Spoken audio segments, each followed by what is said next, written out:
Hi everyone, I hope that you are doing well and enjoying your extended spring break. I hope that while you're enjoying it, you're also staying healthy, you're washing your hands, not putting your hands on your face, even though I know it's a really hard habit to break. I am here today because I know what it's like to spend a lot of time at home now that we have no school and no programming. And so I wanted to share with you a quick activity that I like to do that is great because you can use it basically with any paper that you have at home. So today I'm going to show you how to make little paper beads. You can see there's a hole on either side so you can thread it like you would any bead. But you don't have to go to the store, and like I said, you can use any paper that you have at home. So the materials that you're going to need for this project are just 4 simple things. You're going to need a pair of scissors because there will be some cutting involved. You will need glue. I've chosen to use liquid glue, but you can choose to use a glue stick if that's what you have. Really whatever works, you just want to make sure the paper is going to stick. You're going to need some paper. Anything will work. I found scraps of paper in the color of spring. I'm excited it's almost spring, so these are the colors I'll be using. But you could use an old paper bag from the grocery store. You could use a magazine. You could use a newspaper. You could use fancy paper. If, let's say, for example, you were like, oh, pink's cool, but it's kind of boring, you could definitely draw something on here and then use the paper that you've made yourself. So there's lots of options, and you can kind of make it your own. And the last thing that you'll need is a variety of objects will work, but you need something that is circular and that you can use to roll the beads. So I've used a couple of things. A nail works really well. I have what's called an Allen's wrench, and I like it because it is circular, so I can slide the bead off, but it's also small, so I can roll it and have a size bead that is pretty reasonable. It's not huge. I've tried some things that don't work. So if you're rolling and this end that you're going to pull the bead off of is larger than where you're rolling, the bead will rip. Or if you're rolling on something circular and it has a shaped end that's not a circle, so if you had like a fondue fork that had a little spear at the end, or if you had a skewer that was circular but had a square tip, that won't work either because you won't be able to just slide it right off.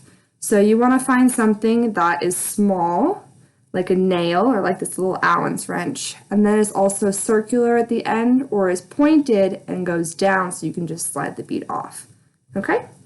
So the first step is you're going to take your piece of paper and you are going to draw a triangle that is about 1 inch wide and is about 6 inches long. So it's going to be an isosceles triangle for those of you that remember that from your math class.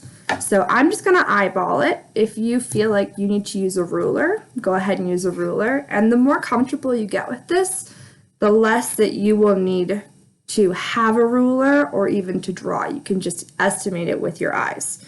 So I'm going to do about 1 inch wide. I think that's usually about my thumb. And then about 6 inches is a 1/2 foot, right?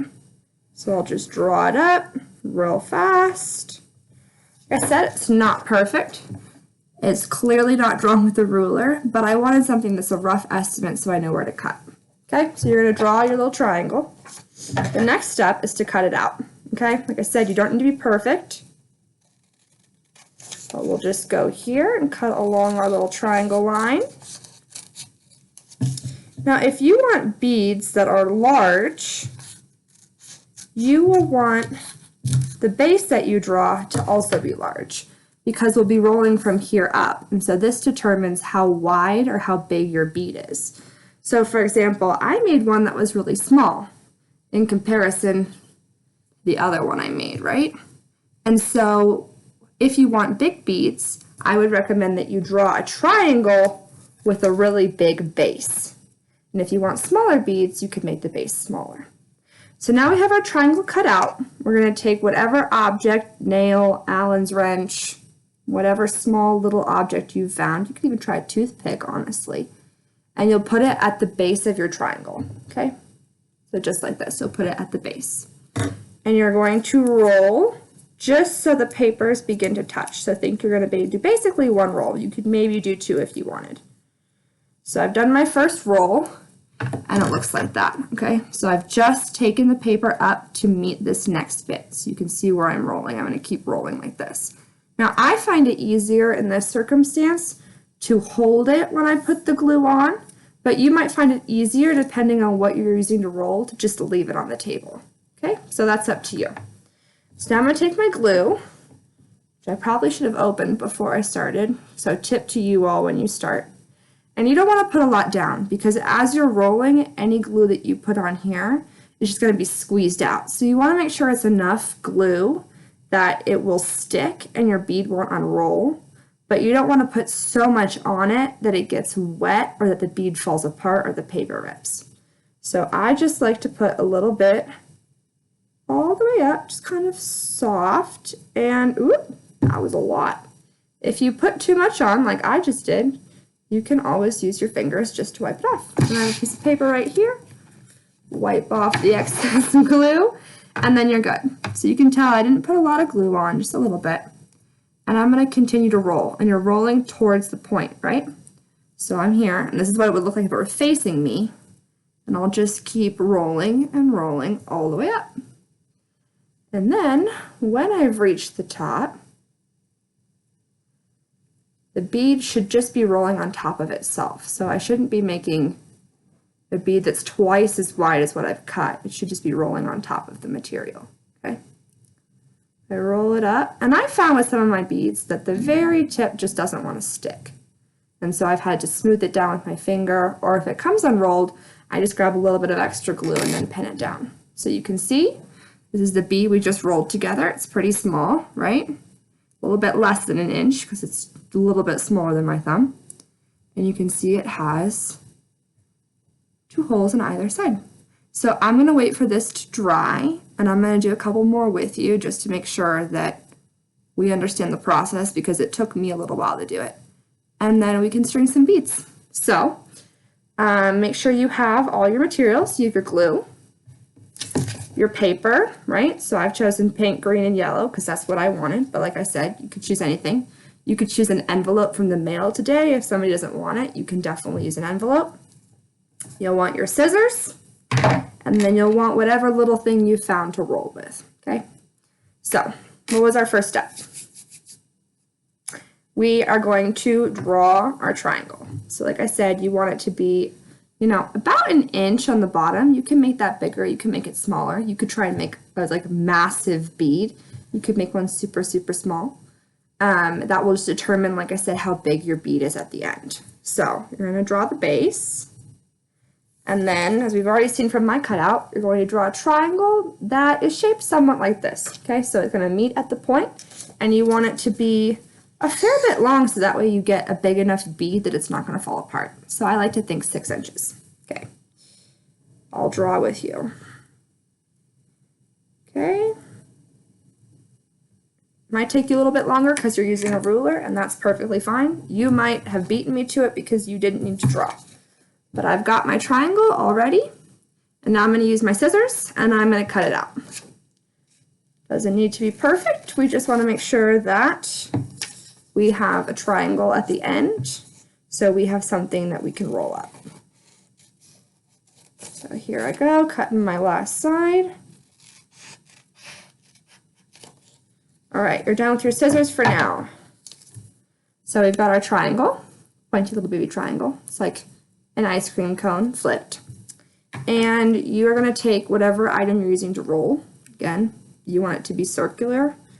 You can try it with something else and you may have better success than I did, but when I used something that was not circular and pulled it off, I ripped my bead. So that was my experience, but let me know what you find. So we're gonna put it at the base, pinch it, and then do the first roll. So just to make sure that we get the papers to meet and we have something to glue on, right? Because if we put glue at the very beginning, we're gonna glue our little rolly tool in, and that wouldn't be helpful for making the rest of our beads. Okay, so I've rolled mine up until I'm sure it's not gonna come apart on me, and then I take my glue, and I'm gonna use a little bit, just put on. Again, you can use your finger if you feel like you put too much glue on. And then you're gonna roll all the way to the tip. So if this helps you to see what I'm doing, I'm just slowly rolling the tool all the way up. You can see that the glue is being pushed out, right? So if we'd put too much glue on, then we would have just had our hands covered in glue and the paper would have gotten super wet and weak. I don't know if some of you remember from the art class we did, but some papers, because we used a lot of paint, and so making sure we don't use too much glue will make sure that our beads stick, but they also don't rip. Alrighty, so I'm at the end. I'm just going to make sure that little tip stays glued to my bead, and then I just slide it out. Because it's the same size all the way down the rolling tool, I don't have to worry about it ripping or getting stuck. It's not getting bigger on the end.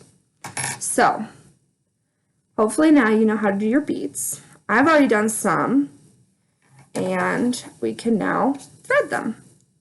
So you can find a string, you could find a piece of thread, maybe you have a piece of elastic, there's some twine from your backyard, really whatever you can find.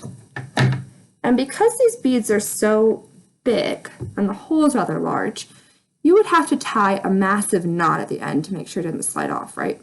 So I'm actually not going to tie an end until I reach the other side. So I'm going to thread my bead.